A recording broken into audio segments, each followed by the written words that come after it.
నుంచుంటేనే ఇంకా ఎత్తుగా పడతా విజిబిలిటీ కూడా తప్ప మైక్ తీసుకున్నాను.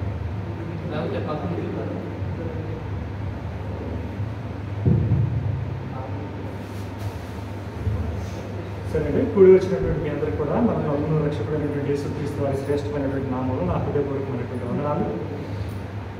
మరి చాలా ఉత్సాహభరితంగా మరి సాగుతున్నటువంటి ఈ యవనస్తుల కూడికలో చాలా కీలకమైనటువంటి అంశాలని మన ముందుంచడం జరిగింది.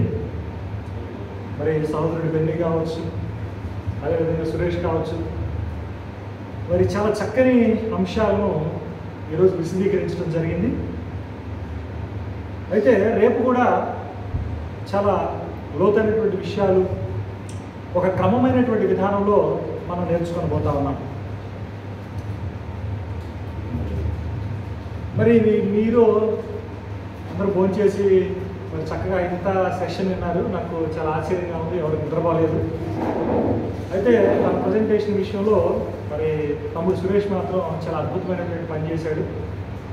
మరి 2 రోజులు చెప్పాల్సిన దాన్ని ఒకరోజే చెప్పాడు. మళ్ళీ నాకు ఛాన్స్ ఇస్తారో హీరో అన్నట్టుగా one of the best presentations చాలా చక్కగా ప్రజెంట్ చేయడం జరిగింది. అయితే కావాల్సినటువంటి వాళ్ళు ఈ విషయాన్ని మళ్ళీ పునరావృతం చేసుకొని మళ్ళీ రీక్యాప్చులేట్ చేసుకున్నట్టు మళ్ళీ ఒకసారి కావాలంటే యూట్యూబ్లో ఉంటుంది కనుక ప్లే చేసుకుని చూడాల్సిందే నేను మనం చేస్తూ ఉన్నాను.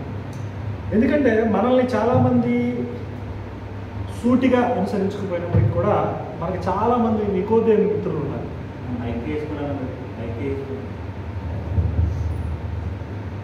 మనకి చాలామంది నికోదేవు మిత్రులు ఉన్నారు. నికోదేవు ఎలాంటి వాడు?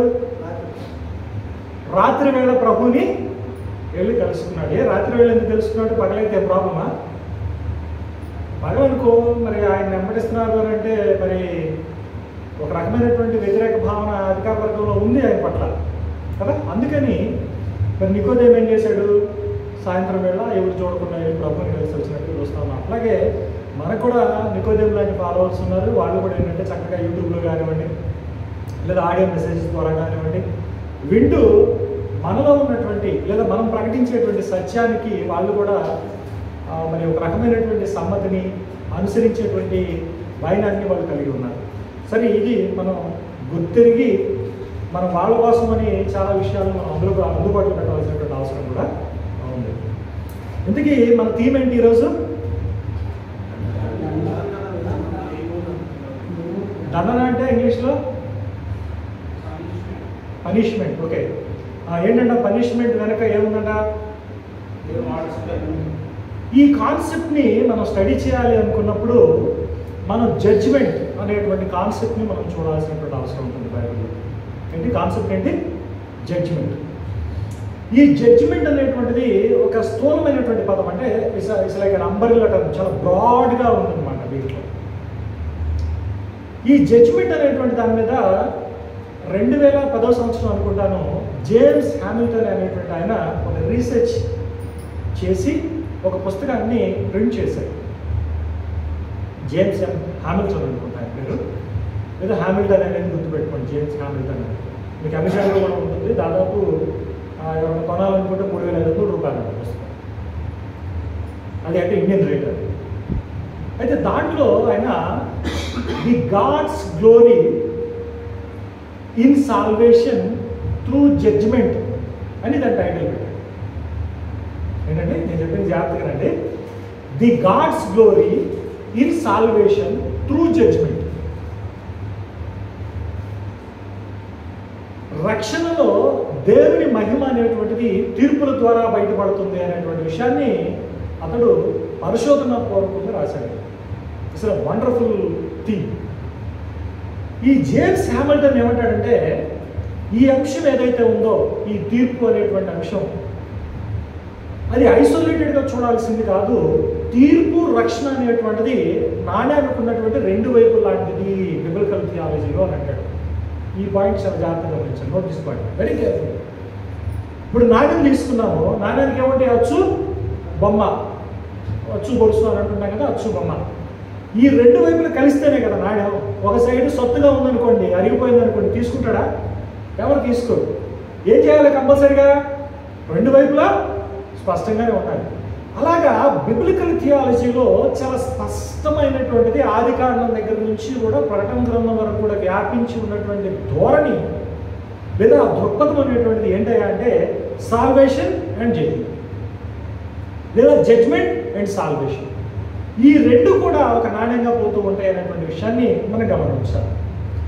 దీనికి మీకు చక్కని ఉదాహరణ ప్రారంభంలోనూ, చక్కని ఉదాహరణ కొత్త నిబంధన ప్రారంభంలోనూ నేను చూపిస్తాను.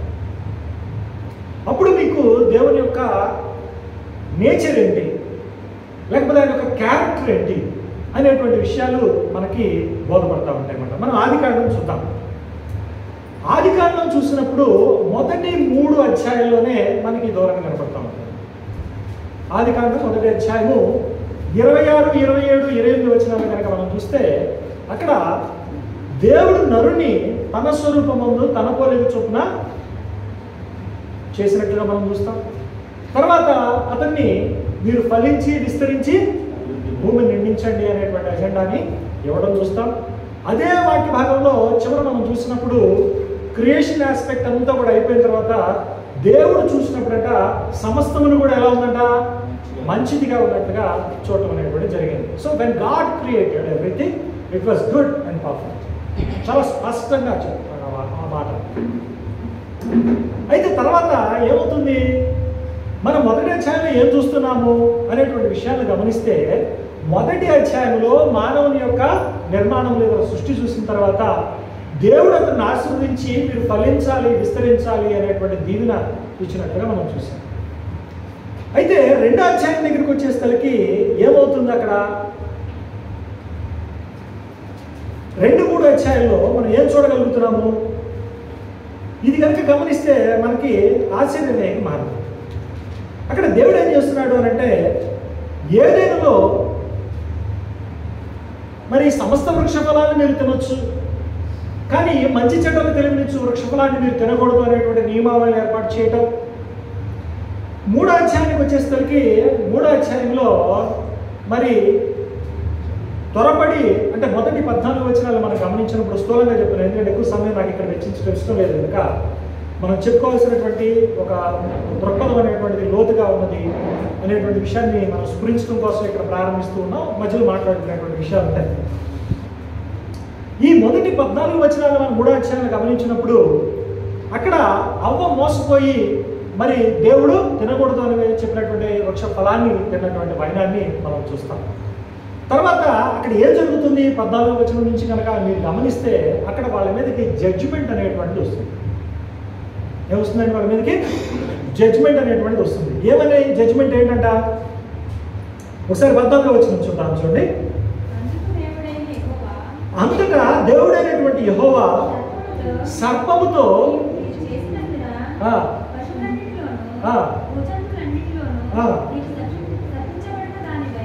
ఏంటంట శపించబడినటువంటి దానిపై, అంటే అక్కడ వాటి మీద వాళ్ళ మీదకి జడ్జిమెంట్ అనేటువంటిది స్టార్ట్ అవుతా ఉంది 14వ వచనంలో. దేవుడు వారిని తీర్పు తీర్చడం అనేటువంటిది ప్రారంభిస్తూ ఉన్నాడు అక్కడ వచనంలో.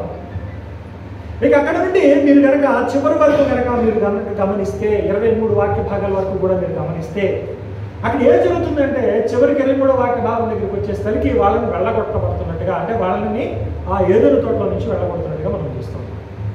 ఫస్ట్ మనం ఏం చూస్తున్నాము, అక్కడ దేవుడు వారిని ఆశీర్వదించినట్టుగా మనం చూస్తున్నాము. తర్వాత వాళ్ళు ఎప్పుడైతే దేవుడు ఇచ్చినటువంటి ఆజ్ఞను మీరారో, తమ అజెండాని ఎప్పుడైతే నెరవేర్చలేకపోయినప్పుడు దేవుడి ఉగ్రత లేకపోతే దేవుని యొక్క శాపము అనేటువంటిది వాళ్ళ మీదకి రావడం అనేటువంటిది, జడ్జ్మెంట్ అనేటువంటిది రావడం అనేటువంటిది మనం చూస్తాం.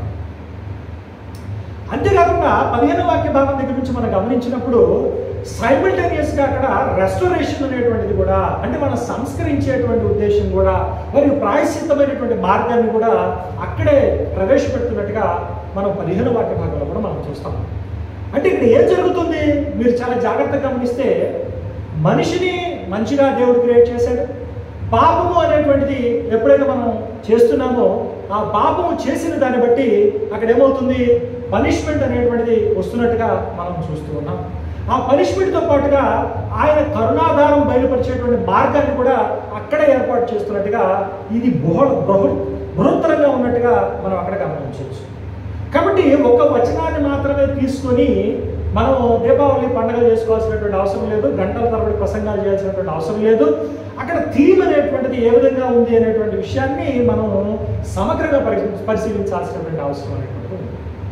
కాబట్టి 3 అధ్యాయాల్లో ఆదికాండం ప్రారంభంలోనే మనం ఏం చూస్తున్నాము అని అంటే దేవుని యొక్క కోపాన్ని చూస్తున్నాము, దేవుని యొక్క రక్షణ వెసులుబాటును కూడా మనం అక్కడే చూస్తున్నాం. ఇది చాలా చక్కని అంశం అండి. ఇది ఆదికాండంలోనే అక్కడే ప్రారంభమవుతున్నట్టుగా మనం చూసాం. ఉదయం తమ్ముడు చాలా చక్కగా మరి తీర్పుల గురించి కూడా మనం మాట్లాడుతూ పోయినప్పుడు ఆయన సొదొమ కావచ్చు, నోవహు జలప్రళయం కావచ్చు, లేకపోతే ఇతర అనేకమైనటువంటి సందర్భాలను ఉపయోగించడం జరిగింది. మీరు అక్కడ కూడా ప్రతి సందర్భంలో కనుక మీరు చూసుకుంటే అక్కడ పాపం అనేటువంటిది శిక్షించబడతా ఉంటే ఇమ్మీడియట్గా ఏం జరుగుతుంది? ఇంకో పక్క ఆయన శేషం అనేటువంటిది రక్షించబడతా ఉంది. అంటే తీర్పు రక్షణ అనేటువంటి 2 ఏమవుతున్నాయి? రెండు పట్టాల్లాగా ప్రయాణం చేస్తూ ఉన్నాయి. కానీ మనం ఏం చేస్తున్నాము? ఒక పట్టాన్ని ఆశ్రయంగా తీసుకుంటున్నాం, ఒక అంశాన్ని మనం ఆశ్రయంగా తీసుకుంటున్నాం, ఒక అంశాన్ని మనం బోధిస్తున్నాము. లేదు అనుకోండి, సందర్భ రహితముగా రెండింటిని కలిపన్నా బోధిస్తున్నాం. మనం జాగ్రత్త గమనించాలి. నేను చెప్పినటువంటి మనం సందర్భ రహితంగా బోధిస్తున్నాం మనం, లేదా పాక్షికంగా బోధిస్తున్నాము. సమగ్రంగా దేవుని యొక్క సత్యాన్ని అయితే మనము బోధించుకున్నాం. సొదొమ గొమొర్రా పట్టణాలు నాశనమైనప్పుడు ఎవరు రక్షించబడ్డారు? లోతు యొక్క కుమార్తెలు రక్షించబడ్డట్టుగా మనం చూస్తూ ఉన్నాం. అంటే మిగిలిన వాళ్ళు ఏమయ్యారు? అగ్నిగంధకాలకి బలైపోయినట్టుగా మనం చూస్తున్నాం. నోవహు జలప్రళయం దగ్గరికి వచ్చేసి తెలియదు చూడండి. జలప్రళయంలో అప్పుడు ఉన్నటువంటి లోకమంతా కూడా నశించిపోయినట్టుగా చూస్తున్నాం. మళ్ళా అక్కడ నోవాహుతో పాటు నోవాహు కుమారులు కానీ, భార్య కానీ, బిడ్డలు కానీ వాళ్ళు రక్షించబడినట్టుగా మనం చూస్తున్నాం. అంటే ఏమవుతుంది?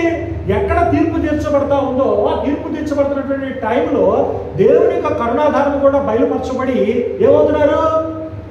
రక్షణ అనేటువంటిది చవి చూడగలుగుతున్నారు. విశ్వాసులైనటువంటి వాళ్ళు, నీతిమంతులైనటువంటి వాళ్ళు, ఆయన అడ్డుపెట్టుకున్నటువంటి వాళ్ళు. కాబట్టి salvation and judgement go hand in hand అనేటువంటి విషయాన్ని తెలుసుకోవాలి. ఇది మనం మొట్టమొదటిగా సమాజంలో ఎస్టాబ్లిష్ చేయాల్సినటువంటి మాట. ఇదే థీమ్ అనేటువంటిది చూడండి, మనం ఎక్కడ ఆదికాండంలో చూసాం, ఇమ్మీడియట్గా 6 నుంచి 8 అధ్యాయాల్లో చూసాం, సొదొమ గొమొర్రా దగ్గర చూసాం. నువ్వు అట్లా ఎన్ని జడ్జిమెంట్స్ చూసుకుంటావో ప్రతి జడ్జిమెంట్స్లో కూడా, ప్రతి తీర్పు సమయంలో కూడా తీర్పు రక్షణ అనేటువంటి 2 సమాంతరంగా ప్రయాణం చేస్తూ ఉంటాయనేటువంటి విషయాన్ని నువ్వు గుర్తుపెట్టుకుంటే మనం సూటిగా కొత్త నిబంధనకి వెళ్దాం. కొత్త నిబంధనలో మొట్టమొదటి పుస్తకం ఏంటి? మత్తయి. మొట్టమొదటి అధ్యాయం దేని గురించి మాట్లాడుతుంది? బా మామూలు షార్ప్గా లేదు మీరు. Very good. నెక్స్ట్ 2 అధ్యాయాలు ఏమని మాట్లాడుతుంది? చెప్పాలా? మళ్ళీ శభాషను పొగిడే మిమ్మల్ని ఎమ్మడి చెబుతారని. క్రీస్తు పుట్టుకల గురించి మాట్లాడుతూ ఉంది. అంటే యేసుక్రీస్తు జనన విధము అని అంటాం మనం. ఆ జనన విధం గురించి మాట్లాడుతూ ఉంది 2వ అధ్యాయం. బ్యూటిఫుల్. 1వ అధ్యాయం ఏం చెప్పారు మీరు? కొత్త నిబంధన ప్రారంభం ఇది. Note this point. ఏంటి? కొత్త నిబంధన ప్రారంభం ఇది. ప్రారంభంలో మొట్టమొదటిసారిగా యేసుక్రీస్తు వారి వంశావళి 2వ అధ్యాయంలోకి వచ్చేసరికి ఆయన జనన విధానము 3వ అధ్యాయంలో ఏం జరుగుతుందో, 3వ అధ్యాయంలో ఏం జరుగుతుందో, 3వ అధ్యాయంలో ఏమని ప్రారంభమవుతుందో ఒకసారి గమనించారా? లేదు జాగ్రత్త చదవాలి. నా దగ్గర వచ్చేస్తారు, చదవాలి. నోటికి వచ్చింది చెప్తే కూడా ఇక్కడ చదవండి ఒకసారి. 3వ అధ్యాయం వచ్చిన కంటిన్యూ. బాప్తిస్మిచ్చి యోహాను వచ్చి పరలోక రాజ్యం సమీపించి ఉన్నది, మారు మనసు పొందుడని యూదయ అరణ్యంలో ప్రకటించుండేది. మీరు ఎప్పుడన్నా ఆలోచించారా? అక్కడ తర్వాత రాసిపడ్డటువంటి ప్రవచనం కానీ, అక్కడ ప్రారంభించబడినటువంటి సందేశం కానీ, దాని పూర్వపరాలు ఏంటి అనేటువంటి విషయం ఎప్పుడన్నా ఆలోచించి చూసారా? మీరు కనుక చూస్తే ఈ 2 విషయాలను పక్కన పెడితే, ఏది యేసుక్రీస్తు వారి జన్మ విధానం కానీ, ఆయన గురించినటువంటి వంశావళికి సంబంధించినటువంటి సమాచారం కానీ, వీటిని కొద్దిగా పక్కన పెడితే జంప్ స్టార్ట్ అనేటువంటిది ఒక్కసారిగా ఎక్కడి నుంచి ఎలా ప్రారంభమవుతుంది అంటే ఒక ఏజెంట్ని చూపిస్తున్నాడు. ఎవరైనా బాప్తిస్మం ఇచ్చేటువంటి యోహాను. ఈ బాప్తిస్మం ఇచ్చేటువంటి యోహాను యొక్క పూర్వపరాలు ఎక్కడి నుంచి ఉన్నాయి? ఆయన ఎక్కడ ప్రవచించబడుతున్నాడు అంటే మలాకి. ఈ బ్యాక్గ్రౌండ్ ఇవన్నీ కూడా మనం చూస్తే జడ్జిమెంట్ కాంటెక్స్ట్ అనేటువంటిది, జడ్జిమెంట్ థీమ్ అనేటువంటిది అక్కడ బిగిన్ చేస్తూ ఉన్నాడు. దాంట్లోనే గుడ్ న్యూస్ అయినటువంటి సాల్వేషన్ ఆస్పెక్ట్, కింగ్డమ్ ఆస్పెక్ట్ అనేటువంటి దాన్ని ఇంక్లూడ్ చేయడం అనేటువంటిది కూడా జరిగింది అన్నమాట. చూడండి ఎంత బ్యూటిఫుల్గా సమేషన్ చేశాడు దాన్ని. మత్తయి సువార్త కంటిన్యూ చేయండి 3వ అధ్యాయం నుండి. ఆ దినములందు బాప్తిస్మిచ్చు యోహాను వచ్చి పరలోక రాజ్యం సమీపించినది, మారుమనసు పొందుడని యోదయ అరణ్యంలో ప్రకటించున్నది, ప్రభు మార్గము సిద్ధపరచుడి. ఇది మనం ఇక్కడ చూడండి, యెషయా 40వ అధ్యాయం కోట్ చేశాడు.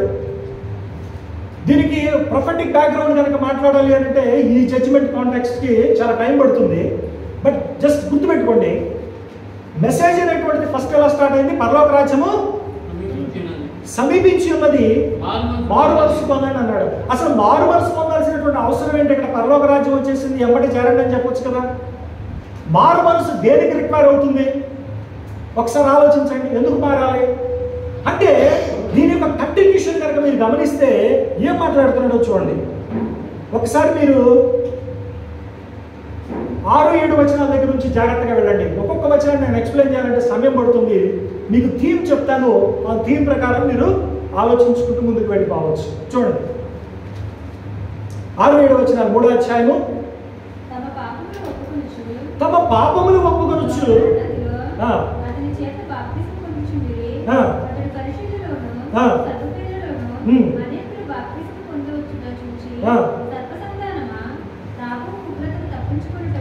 ఇక్కడ చూడండి, హీ బికేమ్ సో యాంగ్రీ అండి. వాళ్ళని వచ్చినటువంటి వాళ్ళని ఏమని పిలుస్తున్నాడు అక్కడ? సర్ప సంతానమా అని అంటున్నాడు. ఒక్కసారిగా కోప్పడ్డాడు. సర్ప సంతానమా, రాబో ఉగ్రత అన్నాడు. ఇది ఈ మాటను మనం అండర్లైన్ చేసుకోవాలి. ఇక్కడ రాబో ఉగ్రత అనేటువంటిది ఏదైతే ఉందో ఈ మాటను అండర్లైన్ చేసుకోండి. రాబో అనే మాట మీకు ఎక్కడ కనబడ్డా, ఉదాహరణకి రాబో యుగం అనేటువంటి మాట కూడా మీకు కనబడతా ఉంటుంది. దాన్ని ఇంగ్లీష్లో ఏమంటే ద ఏజ్ టు కమ్ అన్నారు, అంటే రాబోయే యుగం అని. ఈ రాబోయే యుగం అనేటువంటిది జనాలు ఏం చేస్తున్నారంటే రబ్బర్లాగా సాగదీస్తా పోతున్నారు. రాబోతుంది రాబోతుంది రాబోతుంది రాబోతుంది. రబ్బర్ బ్యాండ్ సాగదీస్తారు చూసారా, అట్లా సాగదీస్తా ఉన్నారు. ఎలాస్టిసైజ్ చేయటం అని అంటారు ఇంగ్లీష్లో, ఎలాస్టిసైజ్ చేస్తా ఉన్నారు. బట్ గ్రీకులో కనుక మనం చూస్తే అక్కడ మెలో అనేటువంటి వర్డ్ వాడబడింది. మెలో మెలో అంటే ఏంటి అని అంటే అబౌట్ టు బి అని ఉంది. To be about to be అంటే శీఘ్రమే, ముంచుకొస్తున్నటువంటి అనేటువంటిది దాని యొక్క త్వరితగతిని చూపించేటువంటి అర్థం. ఏంటంటే మాట ఏంటి? ముంచుకొస్తుంది. మనకి మన తుఫాన్ వచ్చింది. మన ఏం తుఫాన్ అది? ఉందా? ఈ తుఫాన్ వస్తుంది అన్నప్పుడు ప్రభుత్వం ఏం చేసింది? ముంచుకొస్తున్న తుఫాన్ అని చెప్పి మనకు 6 రోజుల ముందు నుంచి మనకేమవుతుంది? బాగా ఉదరపడతా ఉంది. టీవీల్లో, పేపర్లలో, రేడియోల్లో, సెల్ ఫోన్లో, మెసేజ్ల్లో అందరు జాగ్రత్తగా ఉండండి, కావాల్సినవి తెచ్చుకోండి, ఎవరు ఇళ్లలోకి రావద్దు. విద్యుత్ అధికారులు అయితే ఎక్కడెక్కడ చెట్లు ఉన్నాయో, ఎక్కడెక్కడైతే వరదలు వచ్చేటువంటి ప్రాంతం ఉందో, కట్టలు దిగిపోయేటువంటి ఆస్కారం ఉంది, అన్నింటినీ సిద్ధపరుచుకున్నారు. ఎప్పుడు? వానలు ప్రారంభం అవ్వక మునిపే. అంటే ముంచుకొస్తుంది. తుఫాన్ అనేటువంటిది ఏమవుతుంది? ముంచుకొస్తా ఉంది. అట్లాగా ఇక్కడ దేవుని యొక్క ఉగ్రత అనేటువంటిది వారి మీదకి ఎలా రాబోతుంది? వరదలాగా, ఒక వరద పొంగులాగా, ఒక ప్రళయంలాగా అది వేగంగా రాబోతా ఉందన్నమాట. అట్లాంటి అబౌట్ టు బి అనేటువంటి పదాన్ని, గ్రీక్ పదాన్ని అక్కడ వాడటం జరిగింది. అయితే మనల్ని వ్యతిరేకించేటువంటి వాళ్ళు అంటే గతికబాధ భావజాలాన్ని లేదా ప్రెగ్నెన్సీ అనేటువంటి డాక్టర్ని లేకపోతే మనం చెప్పేటువంటి అంశాలను విభేదించేటువంటి వాళ్ళు అక్కడ పరిశుద్ధాత్మ చేత రాయబడినటువంటి ఆ పవిత్రమైనటువంటి మాటల యొక్క ఉద్దేశాన్ని వాళ్ళు ఏం చేస్తున్నారంటే తూట్లు పొడుస్తూ ఉన్నారు, వక్రీకరిస్తూ ఉన్నారు. ఆ మాటకి ఇవ్వాల్సినటువంటి ప్రాధాన్యత ఇవ్వట్లేదు. కేవలం ఏం చేస్తున్నారంటే వాళ్ళ యొక్క నమ్మిక, వాళ్ళ యొక్క భ్రమ, వాళ్ళ యొక్క అపోహల్ని వాటిని నెరవేర్చుకోవడానికి మాత్రమే ప్రయత్నం చేస్తూ ఉన్నారు. వాళ్ళు ఏం చేస్తున్నారంటే ప్రతిదాన్ని కూడా అక్షార్థంగా కోరుతూ, అక్షార్థమైనటువంటి నెరవేర్పుని కాంక్షిస్తూ అక్కడ ఉన్నటువంటి మూలార్థం యొక్క అర్థాన్ని కించపరుస్తూ ఉన్నారు. కనుక ఎటువంటి వాళ్ళ ద్వారా ఏమవుతుంది అని అంటే నేడు క్రీస్తుకు కానివ్వండి, బైబిల్కి కానివ్వండి ఒక చెడ్డ పేరు లేకపోతే ప్రశ్నించబడేటువంటి స్థితిలోనికి బోర్లోకి తీసుకెళ్ళి ఉంచబడతారు. ఇది కొత్తగా జరుగుతుంది కాదు, ఇప్పుడు సోషల్ మీడియా పుణ్యమని జరుగుతున్నటువంటిది కాదు. కాకపోతే ఇప్పుడు ఏంటంటే ప్రచారంలోకి వచ్చింది. కానీ కొన్ని వందల సంవత్సరాల నుంచి కూడా బైబిల్ కానీ క్రీస్తు యొక్క క్రెడిబిలిటీ కానీ క్వశ్చన్ చేయబడతా వస్తుంది అకాడమిషియన్స్ ముందు. అంటే విద్యావంతులైనటువంటి వాళ్ళు అక్కడ ఉన్నటువంటి పదం యొక్క అర్థాన్ని చూసి ఇంత చెప్తుంటే మీరు ఇంకా రాలేదు అంటున్నారు ఆయన, లేదా ఇంత జరుగుతుంటే మీరు ఇంకా ఇట్లాగే అంటున్నారు అనేటువంటి మాటల్ని చెప్తూ తొలనాడుతూ మనల్ని అవమానానికి గురి చేస్తా ఉన్నారు, మన విశ్వాసాన్ని హేళన చేస్తా ఉన్నారు. ఇక్కడ గుర్తుపెట్టుకోండి, రాబో ఉగ్రత అన్నాడు. కాబట్టి ఇక్కడ రాబోతున్నటువంటి ఉగ్రత ఎలాంటిది అంటే ప్రళయంలాగా ముంచుకొచ్చేటువంటిది, అది ఎప్పుడో కొన్ని వేల సంవత్సరాల తర్వాత వచ్చేటువంటిది కాదు అనేటువంటి సంగతిని గుర్తుపెట్టుకోవాలి. తర్వాత చూద్దాం, చూడండి ఏమన్నారు చూడండి. రాబో ఉగ్రతను తప్పించుకోవడం మీకు బుద్ధి చెప్పినటువంటి వాడు ఎవడు? మారు మనసుకు తగినటువంటి ఫలాల్ని ఫలించండి అన్నాడు. చూడండి, అబ్రహాము మాకు తండ్రి అని మీలో మీరు చెప్పుకుని తలంచవద్దు, దేవుడి రాళ్ళ వలన అబ్రహాములకు పిల్లలు పుట్టింపగలరని మీతో చెప్పుచున్నాను. Note this point. ఈ వచనం జాగ్రత్తగా చదవండి. ఏమంటాడు? 10వ వచనం చూడండి ఒకసారి. ఎప్పుడు? ఇప్పుడే. అర్థం కదా? ఇప్పుడే. కొద్దిగా నాకు వినికిడి ప్రాబ్లం ఉంది. ఇప్పుడే అంటే ఇప్పుడు చదువుతున్నప్పుడు అని అనుకోవాలా? అది రాయబడినటువంటి 2000 సంవత్సరాల క్రిందటి సంగతి అని అనుకోవాలా? ఏంటి మనం విశ్వాసం అని అనుకుంటున్నాం, కానీ మనం దేవుని మాటల్ని అనుసరిస్తున్నామో లేకపోతే మేము దాన్ని శిరోధార్యంగా భావిస్తామని చెప్పుకుంటున్నారు. కానీ ఎవరైనా కనీసం ఒక సెన్స్, కామన్ సెన్స్ అంటారు, కామన్ సెన్స్తో చదువుతున్నాం ఆ వాక్యాన్ని మనం. ఇప్పుడే పైన ఏం చెప్పుకొచ్చాను ఇందాక మీకు 7వ వచనం దగ్గర, ఉగ్రత ఎలా ఉంది? రాబో. ఇప్పుడు 10వ వచనంలో ఏముంది? ఇప్పుడే. రెండు సింకేని లేదా మీకు? ఇమినెన్స్ని అంటే త్వరితని చాలా చక్కగా మాటల్లోనే కాక వచనంలో కూడా, అంటే కంటిన్యూషన్లో కూడా, దాని యొక్క ప్రవేశంలో కూడా ఎంత చక్కగా ఇంట్రడ్యూస్ చేస్తున్నాడు గమనించారు మీరు. ఇప్పుడే గొడ్డలి చెట్టు వేరున ఉంచబడింది. ఒక వ్యక్తి ఏం చేస్తాడు? చెట్టును కొట్టేయాలనుకోండి, గొడ్డలు తీసి ఏం చేస్తాం మనం? మొట్టమొదటిగా గొడ్డలు తీసుకొని దాని పునాది చూసుకొని గోడ దగ్గర ఏం చేస్తాము? ఇట్ట పెట్టి ఒక్కసారి ఇట్ట లేపి, అంతే కదా, ఇంత గురి చూసుకొని ఇట్ట లేపి కొట్టేస్తాం. ఇప్పుడు ఏమంటాడు? ఇప్పుడే గొడ్డలి చెట్టు వేరున పెట్టాడు, ఇక్కడ పెట్టాడు, ఇక మెడ మీద పెట్టాడు, పెట్టి ఏం చేస్తున్నాడు? ఇట్ట లేపి వెయ్యాలి. కానీ 2000 సంవత్సరాలు అయిపోయింది, ఆ గొడ్డలు ఇట్టే ఉంది, ఆ మూడు అది అక్కడే ఉంది. ఇది సమంజసమైనటువంటి వ్యాఖ్యానం కదా. ఇది బైబిల్లో ఉన్నటువంటి పదాల యొక్క అర్థాన్ని నిర్దేశించేటువంటి బోధన, ఆ క్రమము. వీటిని మనము ఒక్కసారి నిస్వార్థమైనటువంటి హృదయంతో మనం చదువుతున్న దేవుని మాటలు అనేటువంటి ఉద్దేశంతో మనం చదవాల్సినటువంటి అవసరం ఉంది. దైవావేశం వల్ల కలిగిన ప్రతి లేఖనము అన్నాడు. రాయబడినటువంటి ప్రతిదీ కూడా ఎలా కలిగిందట? దైవావేశము వలన అన్నాడు. అక్కడ గ్రీకులో ఏముందంటే థియోఫినోస్టోస్ అన్నాడు. థియోస్ అంటే దేవుడు, ఫినోస్టోస్ అంటే ఏంటంటే బ్రీత్, ఊదిన, పలికిన అనేటువంటి అర్థం. అంటే ఏంటి? దేవుడు పలికితే లేకపోతే దేవుడు బయలుపరిస్తే కేవలము ఈ మత్తయ్య, మార్కు, లోకాన్ని ఎవరైతే చదువుతున్నామో, ఎవరైతే పేర్లు చదువుతున్నామో హెడ్డింగ్లో, వాళ్ళు కేవలం ఏంటంటే రాశారు, కానీ చెప్పింది ఎవరు? దేవుడు. అంటే దేవుడు పలికినటువంటి మాటలు రాశారు. మరి అలాంటి మాటల్ని అవి పుటం వేయబడిన దానికంటే శ్రేష్టమైనవి కదా. మనం అట్లాంటి మాటల్ని మనం ఎలా వ్యాఖ్యానిస్తున్నాం, ఎలాంటి గౌరవం మనం ఇస్తున్నాం అనేటువంటిది కూడా మనం ఆలోచించుకోవాలి. మనం అలా ఆలోచించుకుంటూ పోతే మనకి చాలా చక్కని పారదర్శకమైనటువంటి బోధన విధానము, తేటగా ఉన్నటువంటి బైబిల్ విధానం అనేటువంటిది మనకి కనబడుతూ ఉంటుంది. బైబిల్ యొక్క అభిప్రాయం అనేటువంటిది ఆది కాండం నుంచి ప్రకటన గ్రంథం వరకు ఏకాభిప్రాయంతో ఉంటుంది. That is the goodness and beauty of the Bible. ఏంటండి? మనం ఏం చూస్తామో, ఇటు నుంచి చూసామనుకోండి ఆ చివరి కనపడాలా, ఆ చివరి నుంచి చూసామనుకోండి ఏం కనపడాలా? ఇటు కనపడాలా. ఆది కాండం నుంచి చూస్తే ప్రకటన గ్రంథం కనపడుతుంది తేటగా, ప్రకటన గ్రంథం నుంచి చూస్తే వెనక్కి తిరిగి చూస్తే ఏం కనపడాలి? ఆది కాండం కనపడాలి. అట్లా కనపడలేదు, సామెత లోపించింది, సామెత పొరబడింది అని అంటే నువ్వు తప్పుడు పాటు చేస్తున్నావు అనే దానికి ఫస్ట్ సంకేతం అది. 2, బైబిల్ ఎప్పుడు కూడా తన వాక్యాన్ని అది విభేదించదు. Bible never ever contradict itself. ఇది కూడా మనం గుర్తుపెట్టుకోవాలి. కాబట్టి బైబిల్ అనేటువంటిది దైవ ప్రేరితమైనటువంటి గ్రంథం. పరస్పరము అది విభేదించుకునేటట్టుగా అది మాట్లాడదు. ఈ విషయాల్ని మనం ప్రధానంగా గుర్తుపెట్టుకోవాలి. ఏకాభిప్రాయాన్ని కలిగి ఉంటుంది. 3 విషయాలు చాలా ముఖ్యం బైబిల్ దగ్గరికి వచ్చినప్పుడు. తర్వాత ఏమంటాడు చూడండి, ఇప్పుడే గొడ్డలి చెట్టు మీద ఉంచబడింది కనుక ఫలించని ప్రతి చెట్టును నరకబడి అగ్నిలో వేయబడింది. ఇక్కడ విచిత్రం ఏంటో చెప్పంటారా? మీరు యేసుక్రీస్తు వంశావళిని చూశారు, యేసుక్రీస్తు వారి యొక్క జన్మ విధానాన్ని చూశారు, ఉత్సాహభరితమైనటువంటి విషయాలను మాట్లాడతారు ఏమంటే. అంటే అన్నప్రాసం చేశారు బాగా గ్రాండ్గా, బారసాలు చేశారు అద్భుతంగా, మంచి భోజనాలు పెట్టుకున్నారు అద్భుతంగా, సున్నతి చేశారు, ఈ మాట్లాడతారు. అక్కడ 3వ అధ్యాయంలోకి ఇంట్రో అయిపోయిన తర్వాత, యేసుక్రీస్తు వారి ఇంట్రడక్షన్ అయిపోయిన తర్వాత, పరిచయ కార్యక్రమం అయిపోయిన తర్వాత, ఆల్ ఆఫ్ ఎ సడన్ బొంబాస్టెడ్గా the message of the judgement, తీర్పును గురించినటువంటి వర్తమానం అనేటువంటి జస్ట్ ఒక ఫ్లాష్ అయిపోయి స్క్రీన్ మీదకి వచ్చేసింది. అసలు ఎవరిని ఆలోచించారు? అసలు ఏంటి కొత్త నిబంధన మెసేజ్ వర్తమానం అనేటువంటిది ఎలాంటి అంశంతో, ఎలాంటి సందేశంతో ప్రారంభమవుతుంది అని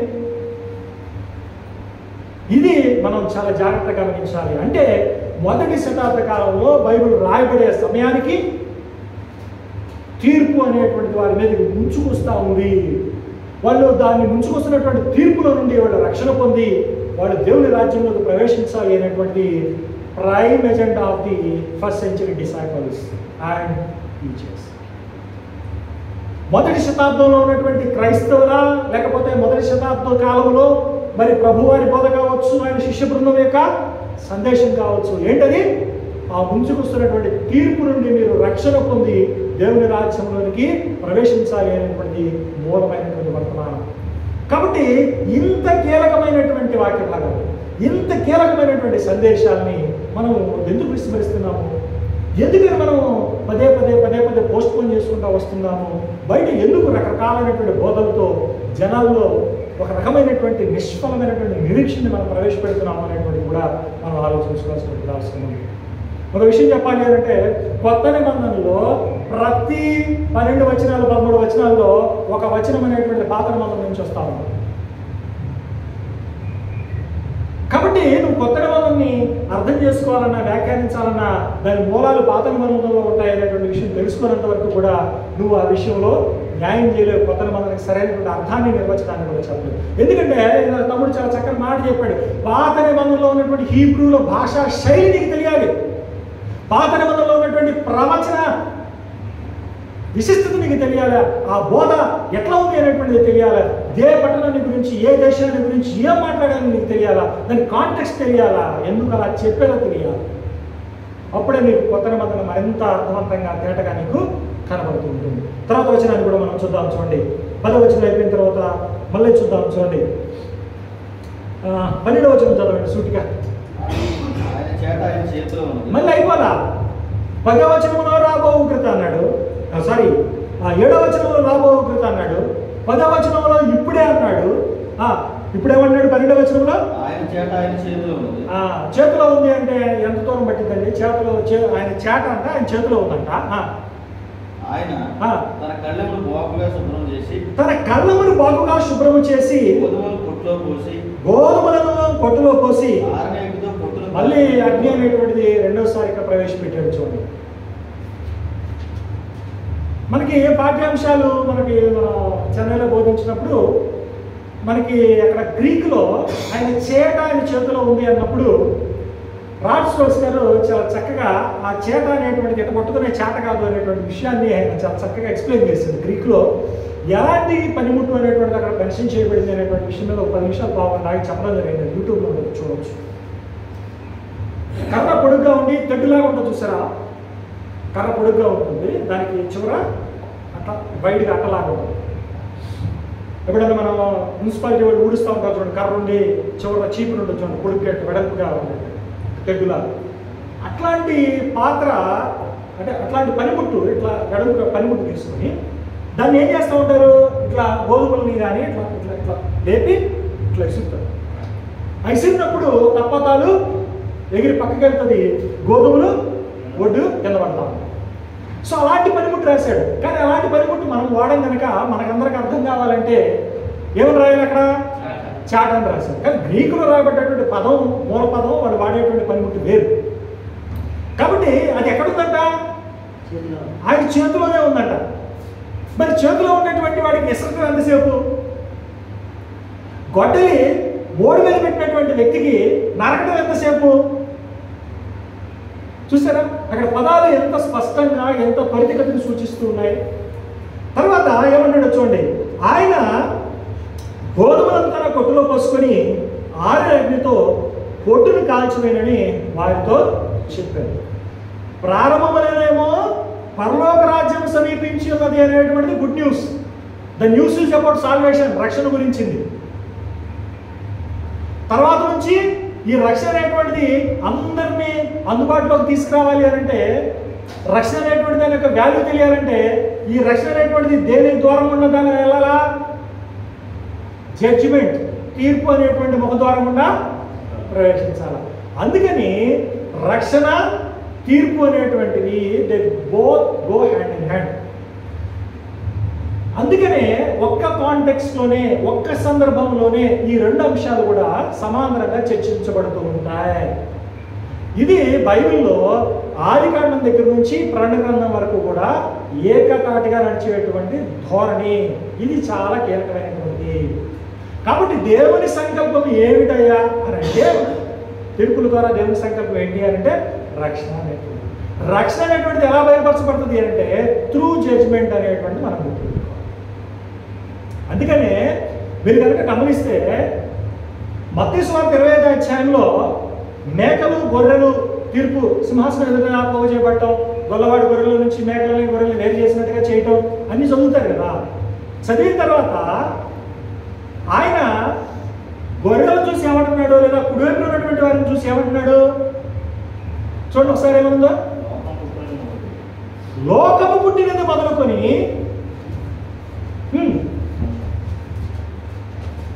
చూడండి చూడండి, నేను చెప్పకూడదు, నేను చెప్పను, మీరు చదవాల్సింది.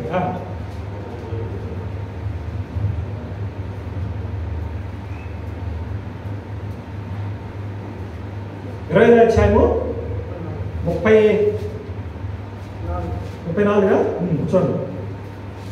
అప్పుడు రాజు తన కుడివైపు ఉన్న వారు చూచి, నా తండ్రి చేత ఆశీర్వదించబడిన వాళ్ళారా, నా తండ్రి చేత ఆశీర్వదించబడిన వాళ్ళారా. ఇంతకీ సీన్ ఏంటి? అక్కడ జరుగుతున్నటువంటి సీన్, లేకపోతే అక్కడ ఉన్నటువంటి కాంటెక్స్ట్ ఏంటి, సందర్భం ఏంటి? 21వ అధ్యాయము 31 నుంచి ఏం చూస్తున్నాం మనము? ఏంటంటే స్టార్ట్ ఏంటి?